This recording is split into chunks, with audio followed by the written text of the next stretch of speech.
Dr. Raymond Omolo, Principal Secretary for Internal Security and National Administration,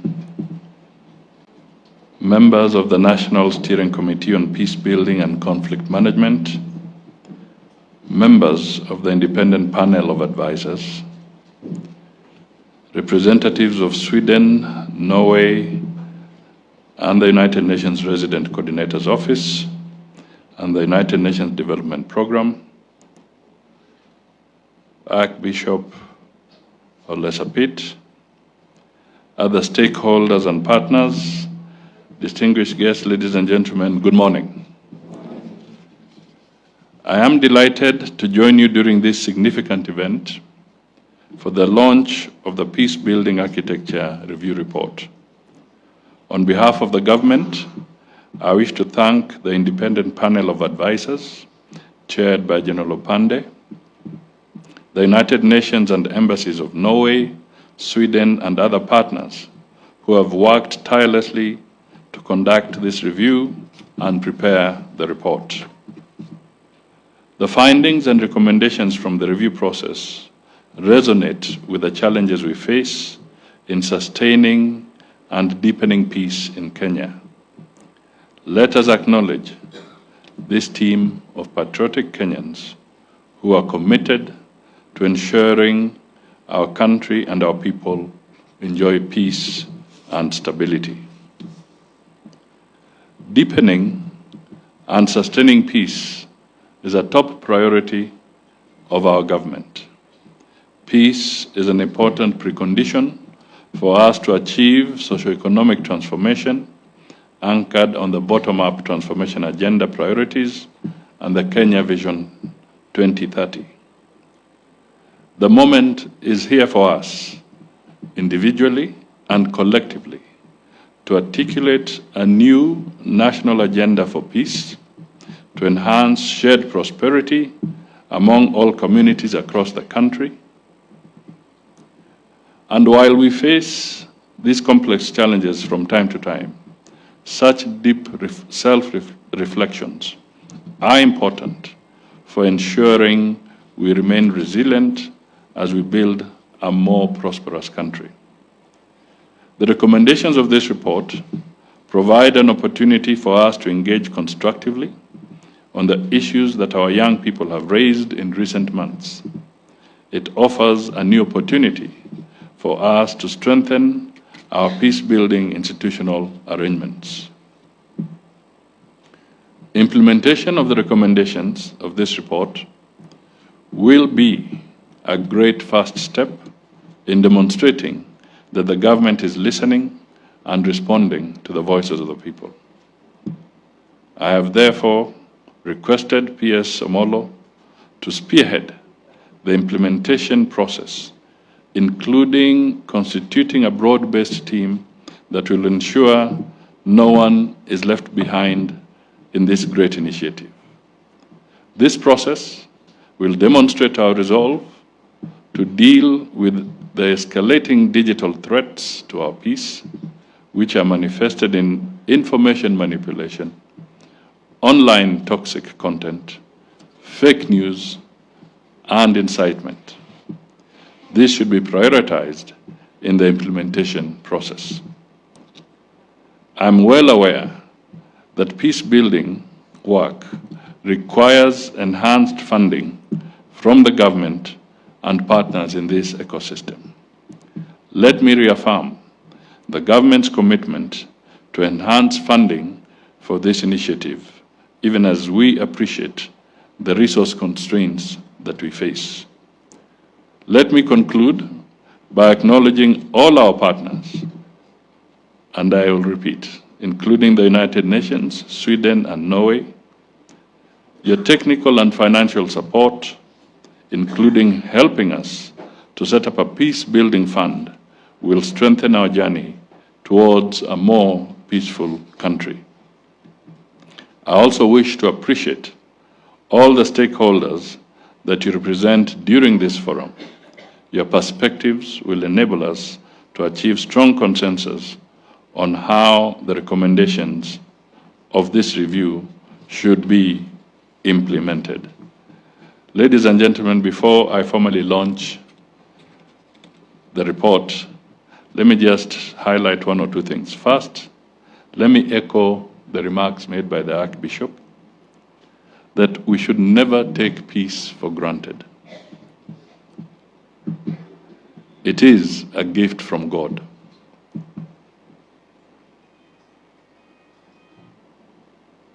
I think that peace is eternal. It should never die. And even in a moment of conflict, we may say peace has retreated, but it has not died. Secondly, I would just want to flag what we are all experiencing in different parts of the world following the very prominent global conflicts. We know the Middle East is a melting pot. First, you see the Israel-Gaza issue. Now Syria has rolled in. Lebanon has rolled in. All these challenges have a very serious impact across the globe. There's the Ukraine-Russian conflict, which keeps on threatening to escalate into a very serious confrontation. There are those areas like Afghanistan, as mentioned by the ambassador here. Then we have the African conflicts, which, because communication is not effective, it's not as robust in those other parts, tend to be forgotten. In Sudan, it's indicated that maybe up to 61,000 people have died. Massive displacement. It remains the largest humanitarian crisis globally at this point in time, but it receives very minuscule attention in the media. In Africa, it is estimated that conflicts have forced 100 million children out of school. 100 million. That is 2 Kenyas, if we take an average of 50 million as our population today. So 2 Kenyas are out of school in Africa. What will be the outcome when they are not channeled through an academic process? We then have the serious impact, as highlighted very carefully, on matters of investment, the economy, food security, delivery of health. All these are very challenging times. Then we have the disruption around technology. And Your Excellencies, I don't know, but let me go a little bit old school. Lately, you'll find in diplomatic language, there is now again and again the repeated language, people-to-people contact. It's coming back again. People-to-people conversations. And sometimes just step back and ponder. If you are to have a conversation, how does it feel when your conversation is virtual? What is really your personal experience? Suppose you want to dialogue about peace, but you're doing it virtually.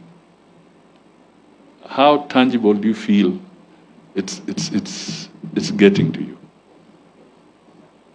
So the virtual aspect of it, the technology, may bring in convenience. It may cut costs, but it can never replace the people-to-people contact. That is why it is important that we must engage and support each other so that we can truly harness the peace that is there. The fake news, I'll give you just one quick example, because it's real and it happens every other day, and we really have to be careful. The Inspector General of Police, I think it was earlier in this week, his deputy is here. They left Nairobi and went to Marsabit because on the social media there was this story that 10 miners had been buried in the mines in Marsabit. They left, they went there physically, and it turned out to be fake news. Nobody had died or been buried in the mines. But because somebody is being socially irresponsible, you take away the Inspector General and his team to a place on a wild goose chase, then you vacate them from an area that is needy. That is not responsible. And these are some of the challenges that we all have to acknowledge exist, and we have to deal with them. Different countries are dealing with them differently. The other day I had a conversation with a section of the media, and they were asking, is the government of Kenya surveilling its citizens? Are they trampling on their privacy? Are they interfering into the freedoms? And so I responded and I told them, please look at Article 31 of our Constitution. The whole aspect of privacy, including privacy about your communication, is enshrined in the Constitution.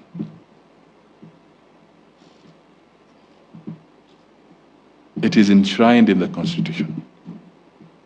And our courts, if somebody believes that there's an infringement, nowadays people don't hesitate to take anybody to court. Whether it is from the toppest position in the executive to any position, we all face courts nowadays. So if somebody is really aggrieved, there's an avenue to be able to tackle and address those issues.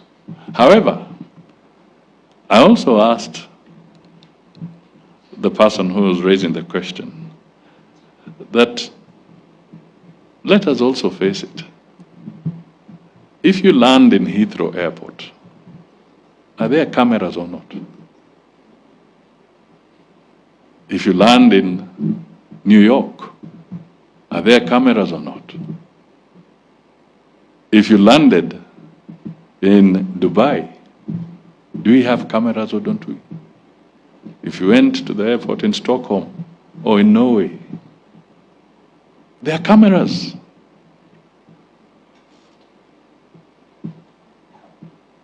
There are cameras. It all depends on what you do with the information you have.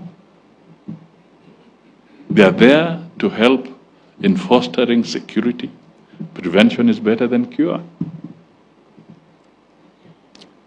So we need to perhaps reflect on some of these things a little more broadly, so that we do not sometimes create a situation where there is no real issue.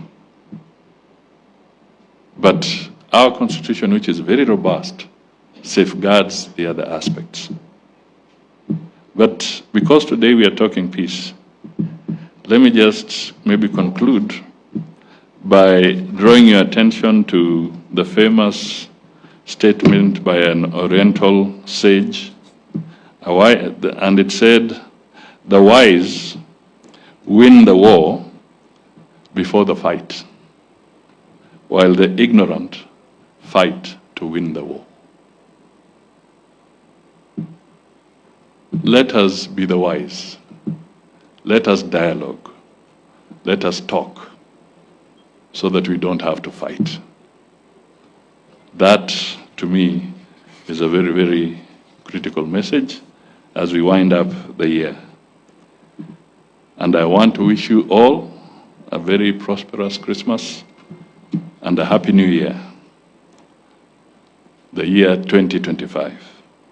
So it is now my pleasure and honor to declare the Peace Building Architecture Review report officially launched. Let us move with speed to the implementation phase. God bless you all. Asante sana.